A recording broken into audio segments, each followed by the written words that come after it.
Hi, and welcome to Canadianish Comedians. I'm Laura Toogood. And I'm Julie Betts.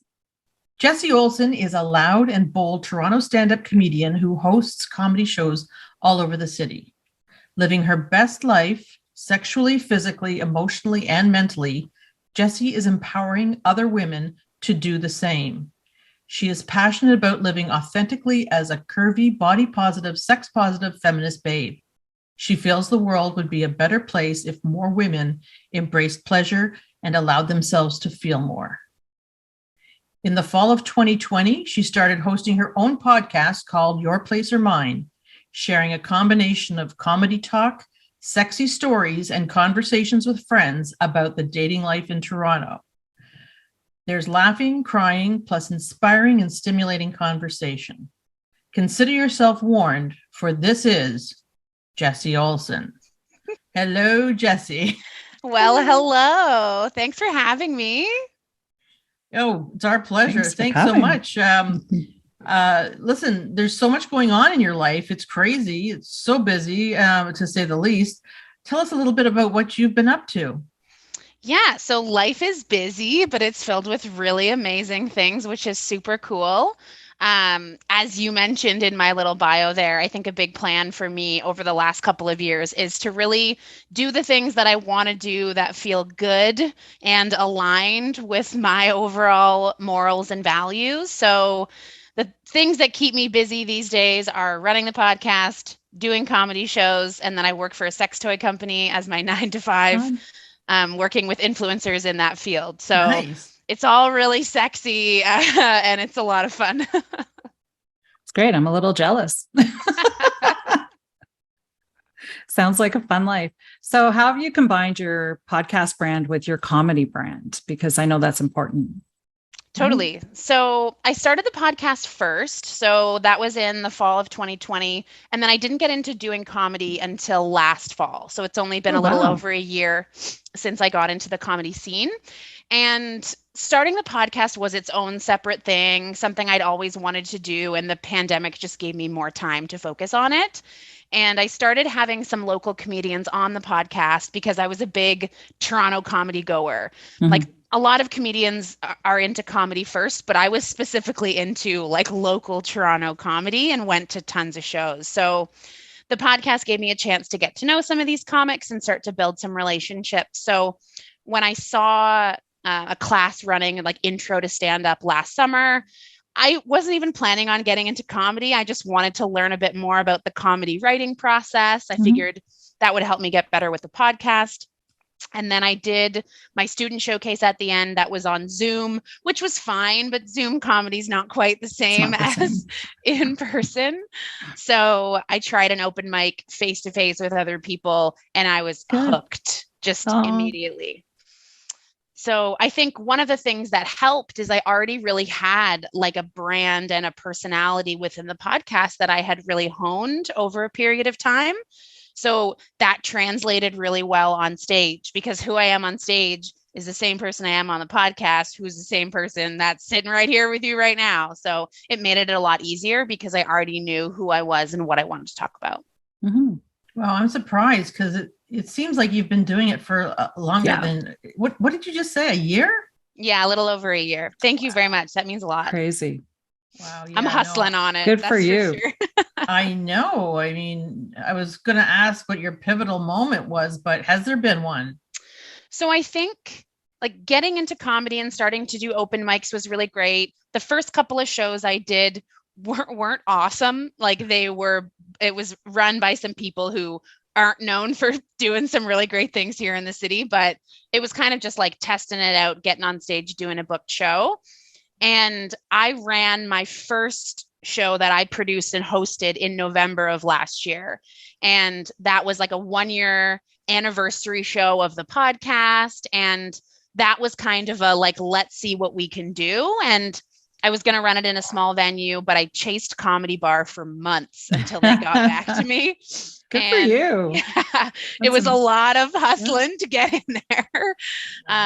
But we did that show and it was a Monday night and we sold out like 95 tickets. Wow. So that was the moment I was like, okay, wait a minute. I think there's something here. And it's just skyrocketed from there. It's great because there really are not a lot of female producers in the Toronto comedy scene. Totally. So to have someone that's out there that's like promoting women and LGBTQ is phenomenal. Like, kudos to you for doing that, Jessie. It's a big step. It's scary, you know? Yeah.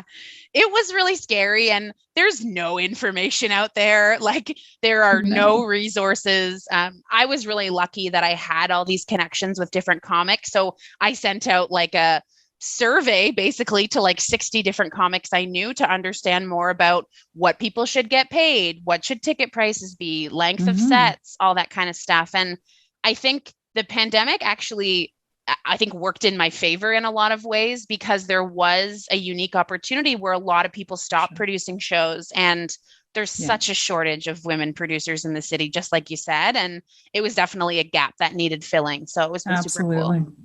Yeah, I know a few producers, and they've been at it a long time, but they've echoed exactly what you're saying, that a lot of people, because the pandemic, there was no money coming in. People weren't going to shows were being canceled because cast was getting sick or comedians weren't able to show up or whatever. Yeah. And it just really put a damper on it. I know it's still suffering a little bit, but it's definitely picking up. And hopefully with the fall now here in Toronto, we're going to start seeing a lot more people out to shows. But that's amazing. You sold out your first show. That's like incredible. It was like the coolest night of my life. Yeah. And just the feeling of being on stage in front of that many people at a comedy club that I loved so much and had been to so many times. It was like a dream come true. It was really, really cool. So cool. Definitely. So one of the things that you're proud of is making sex less of a taboo subject in comedy for women, because we all know that men have been doing it for many, many, many years, sometimes too often. How did the comedy scene respond to your first few sex positive shows? So I definitely had some flack from some people, because my posters were very obvious in what I was producing. So there was a sex toy on the poster, condoms or whatever. Yeah. So there was some rumblings from whatever dudes who are like, oh, this dumb shows, whatever. But I really found, for the most part, it was just something different that they hadn't seen a lot of. So people were interested in what I had to say. And I think the biggest thing for me when I started going to open mics was realizing how many comedians were out there doing comedy that made me really uncomfortable. And I experienced that as an audience member and as a comedian, and it made me not want to go to shows. It made me feel bad about myself. And I really felt there was a time where I'd been to a few mics in a row like that. And I was like, I don't want to be a part of this. Like, what are we doing? But then it made me realize that there's so many women or people in the queer community who don't go to shows because they don't want to get attacked or offended by someone on stage. So when I started rolling out these shows, I started to have more people coming up to me saying like, hey, like, I've never been to a comedy show before. I've been too afraid to go. But because these are labeled as a safer space show, I thought I'd give it a chance. And I had so much fun. So the coolest thing that I'm most proud of is on all the shows I've run, I think I'm at 38 or something shows maybe that I've run. Not a single comic on any of my shows has ever said anything that was off base from what we're trying to do. And I'm really proud of that more than anything else. Good for you. Fantastic. Yeah. Cause I don't know, like that would probably, like, I'd be afraid of that. Yep. I mean, we've done some stand-up, Julie and I don't know, how many times did we do it? Not enough. Too many times. I'd do it again. I mean, it's but you do have to definitely know your audience, especially where we live, because it's brutal. I mean, Julie and I went to a Yuck Yuck show up here in Keswick, and I don't mind saying this because it was embarrassing. The crowd was trying to be funnier than the comedians on stage. What are you even doing? Jeez. They're in a nice theater with cloth seats, and they're shotgunning beer. Oh my God. Come on. Serious. Sounds like Keswick. Yeah. Right? It just was brutal. But like, I just to go back to you, what are some of the steps you've taken It has nothing to do with what I just said. Well, what are some of the steps that you've taken being a new woman in comedy to navigate that male heavy open mic scene? Yeah. So it took some time to figure out. I think initially I had a whole bunch of people telling me you have to do as many mics as you can. So go to all the mics. It doesn't matter who's running it, how much time you have, just go because you need stage time. Yeah. So initially I started doing that, and I was going to, at the time, because I was still working full time, I was running the podcast and doing some shows. I was going to like 3 or 4 mics a week. Wow. And yeah. And half of them were great. And like were with people who I knew and I felt really good. I liked the host.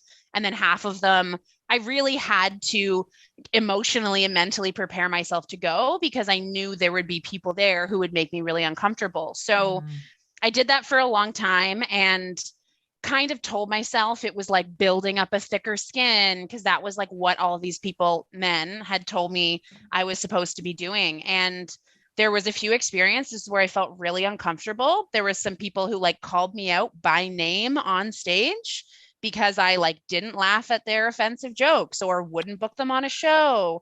One guy went on this whole tirade because I unfollowed him on Instagram, like absolutely ridiculous.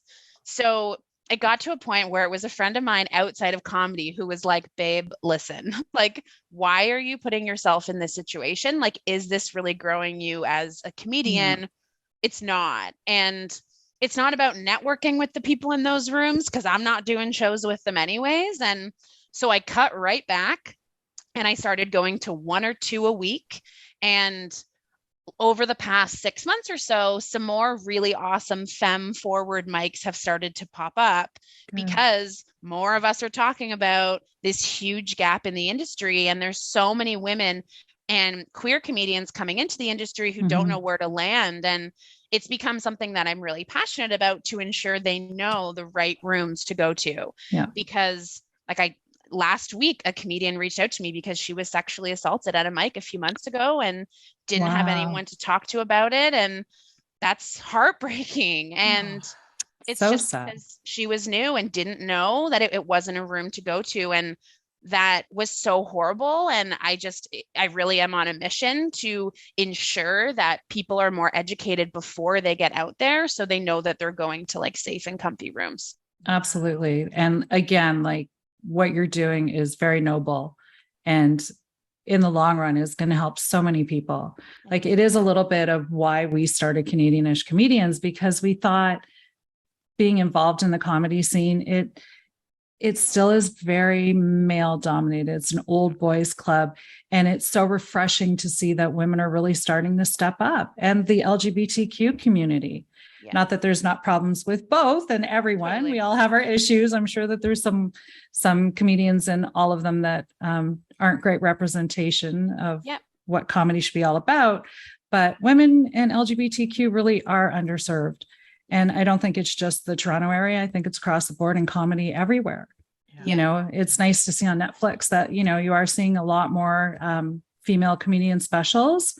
But I think if we did the math, you'd see that there's probably 1 in 10, totally, you know, that's a female comedian up there in LGBTQ, you know, so it's good. It's great that you're doing that, because being someone that's starting out, you don't know where to go. Like, where do you go? Where is safe? You know, and there's a lot of really shoddy open mics. Yeah. Really bad. Yeah. And that's the thing. It's like, if you just Google it, there's no information. Like, you have to know where to go. So I'm trying to work on a couple of different systems to make it easier for people to access that. But I think the flip side is also ensuring I'm not like angering some of these really shitty dudes, because that's not a position I want to be in. Right. Like, no. And more so from a personal safety standpoint than from like, I don't care about my reputation or whatever. Like, you can try and do anything you want. I'm fine. But putting my personal safety into, it was like a conversation I've had with some friends. Like, I do have to be careful who I make grumpy and really be, like have in mind, be diplomatic in some of these conversations if I'm like rejecting men who want to be on my show. And there is a bit of an art to it, because you don't want to make really mean dudes angry. And Mhm. it's too bad that that's something that I have to consider, but I think it's a part of the process too. Yeah. Well, comedy is very ego driven, right? Yep. And unfortunately, that's one of the downsides with these big egos is that they don't like to take no for an answer and they don't like to be criticized. Yeah. So it's hard. I don't envy your position, but I really do applaud you for doing it because we need it. Mm-hmm. And that's why I was so excited about this podcast, because it does, like, from the minute Laura first talked, like, it felt so aligned and there's just similar things. And I think we're on a similar mission. And mm-hmm. I think the way that we're all even more successful is if we do connect with more people who have a similar goal, even if they're working in different facets of the community. I think the bigger the network is, the easier it is for us to like continue to make noise. Absolutely. Yeah, I mean, we're starting off where we know, and we know mm-hmm. Toronto, so we know people there, and getting to know more people, and it's sort of, you know, the whole word of mouth thing is a big deal, and even for your show, I mean, you put it out there, but you have a lot of different people on your show. And then they promote that they're on your show, and it just becomes a domino effect, and it's kind of a wonderful thing. Yeah, and that's totally what we're hoping for as well. And I think being inclusive too is really important. Like not just being, oh, we're only women and LGBTQ plus. Like you can't do that either. Yep. So it's good that you're including men and that you're including the right kind of male comedians, right? Yeah. And I think that was important for me too, when I kind of started on this journey, because there's a lot of really great male comedians here in the city who are doing great things. And I don't have to double check with them if their comedy is going to be suited for my safer space shows. And I think it's not about like getting rid of a whole gender of people. Yeah. And I think there are some people in the feminist comedy scene who get into like misandry and like men are trash and that whole side of things. Don't and want that.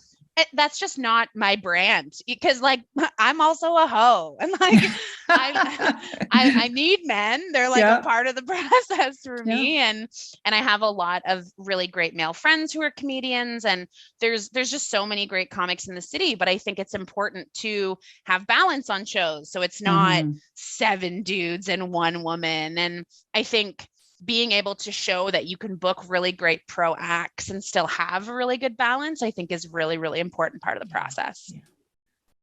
Absolutely. That's great. And divisiveness only promotes hatred, and hatred doesn't serve anybody. Totally. Ever in history. Yep. And I think in the sex positive comedy world, like when it comes to jokes, there are a lot of women. It's really easy to just say like, fuck men, like, and that's just, again, it doesn't fit in and align with the rest of my comedy. So there's been times where there's a couple of open mics here in the city where you can do a set and then people will give you tags to like help build onto the joke, which is really cool. Kind of like a writer's room thing. Oh, neat. And some people will give me tags that are kind of like anti-men, but then I do another joke about all of these men that I've been with. Like, it doesn't make sense. It's not aligned. And it's like, I don't think that the I hate men are trash agenda is helping the situation. I think calling out men who are bad people, totally, like that definitely makes sense. But it's the same with any overarching, like, when women do jokes about like the importance of faking your orgasms, it's like, okay, but let's just learn how to come. Like, let's like figure out another side to that. You know what I mean? So I think that's important to me too, is. So wait, I'm taking notes to take the fake orgasm jokes out of my routine. I think I just like, I talked about this in a recent episode of my podcast with a friend of mine, Melanie Darling, who's another amazing comedian. And when I hear someone do a joke like that, I'm like, oh, babe, like we should talk after. Like, either like, let's talk about the kind of dudes you're with, or like, I like set you up with some toys to help get through this. I think that's just another side as comedy continues to evolve that I would love to see like move on a little bit. But no shame that you had a faking orgasm joke. I was going to say, no, I didn't, but maybe I did. No, I didn't. A lot of people did. Like, you're not Yes. alone. No, for sure. For sure. So funny. So in that realm, what type of comedy frustrates you? Like, I know that you've talked about a little bit with the, misogynistic and all of that. Do you find anything else that frustrates you with comedy? I think kind of along a similar line is like men telling jokes about like not being able to find the clit, or just about like the women they're with faking orgasms or whatever. It's just like continuing this same trope that like women don't know how to experience pleasure, and it's like all of this work and the whole like, I don't want to have sex, I have a headache. It's like all of that stuff is just so dated. And when I hear men make jokes like that, I'll often go up to them after and I'll make a joke to them. I'll be like, oh, I love that you're like so open with sharing your insecurities about your sex life on stage. And like, they don't love that comment, but it opens up this dialogue. So I think that frustrates me just because I'm over it. Like the whole women can't experience pleasure or women don't like sex is dead. Like move on from it. Like grow up and write some new material. I think I find that really, really frustrating because it's just so dated. I think that's the biggest thing. Do you find that it's a generational thing? Because I know like my generation, a lot of the men probably did have a lot of experience with women faking orgasms, whereas the younger generation, I feel that a lot of the millennials or Gen Zs are way more open about their sexuality, and are more free to be like, hey, dude, like, you're not done. Where are you going? Like, let's keep going. Yeah. And I think what it is a lot of like, but some older male comedians will tell those jokes and the newer comedians hear those jokes and then will be influenced by that. Yeah. Because if I hear a like mid-40s, mid-50s comedian do a joke like that, I'm like, yeah, because you're probably terrible in bed. And that's fine. Like, you've got your shtick. That's cool. And I've definitely noticed like younger men put in way more work because they're teaching you how to be great in bed on TikTok these days. Like it's all over the place. So I think that kind of stuff, it's just like, why are you telling these jokes? Like, this doesn't even make sense for your generation. That's what I don't get. And then this kind of goes without saying, but like, there are still so many dudes who are telling like rape jokes, domestic abuse jokes, really homophobic and transphobic jokes. It's like, it is 2022. Like, how do you expect to go anywhere in a career? And I think the pandemic made it harder because all of those comics that we joke, like the incel comics, but whatever, they all hung out either in basements or Zoom rooms and pitched those jokes to each other and all laughed about them on Reddit and online and whatever. And now they're coming and doing them in rooms with real people and women, and they don't understand why they're not getting laughs and they're getting these like shocks. And I think there's a lot of young male comics who think a shock is like a laugh and it is like a response. And so I make a point to talk to them about it if I feel safe doing so. And I'm trying to get more great men in the city to call out their buddies when stuff like that happens, and or just don't laugh like that. It is sometimes exactly like that's enough. And it's just baffling at times that it's still a thing. It's pretty wild. Well, I think too, men, much like women, fear judgment and from their friends, and they may feel insecure about approaching them, but I agree with you, encouraging them to do it and give them the reasons why. That'll be like a tipping point, really, on whether they move on that or not, right? Yep. Totally. So you're on TikTok, are you? Kind of. Okay. TikTok doesn't like me because I talk about sex. Okay. So like my TikTok name should be like Jessie violates community guidelines Olsen. That would be perfect. Be perfect. You have to say segs. Yeah. Talk about segs. And if you have a sex toy SEGGS in the video, taken down right away. Really? Yeah, That's even awesome. with Love Shop, we're trying to like break into TikTok, and it's tough. Like they do not like sex positive stuff. I don't get it because I love TikTok because, you know, I thought she was going to say, I love Love Shop. I love Love Shop too. But I love TikTok, and there's some stuff that pops up on my For You page that I'm like, whoa, dude, right? That's like very cool. What you just told me about whatever. And I'm like, yeah, interesting. So I'm surprised. I don't know what their algorithm is that they like pick on you, or if somebody follows you that hates you and reports you every time you do something, but just keep up the good fight because it's needed. It's definitely needed. It's probably just male comedians who are butthurt that I won't put them on my shows that are reporting them. But I'm trying to go through creative ways of how to share stuff on there. It's just like TikTok has the strictest guidelines of like Instagram's pretty chill for the most part. Twitter, you can talk about anything you want. There's like no rules. That's true. But I find TikTok is the one that I tried to invest some time in it to get it going. And I know a lot of comics who have had great success on it. It's just, we're not in a good relationship right now, me and TikTok, but I'm not over it yet. We'll see. I might give it another go. It's almost like you have to cherry pick what you post, right? Yeah. That's too bad. And I think a lot of it is because I run the influencer program with Love Shop, and we do coaching on how people can share reviews of toys and stuff like that. It's about being really cheeky and like not talking about what you're talking about. Like you said, like the segsy, like stuff like that, which just feels so juvenile. And I think one of the reasons it bothers me is because in my core, I'm like, there's nothing wrong with what we're talking about. No. Like, why do I need to censor myself in this way? And I think that's part of this like block I have with TikTok, because it's like not letting me be me. And I don't like that. Yeah. Well, we should start a campaign to let them be you. Yeah. Totally. Stop putting her in jail. It's all good.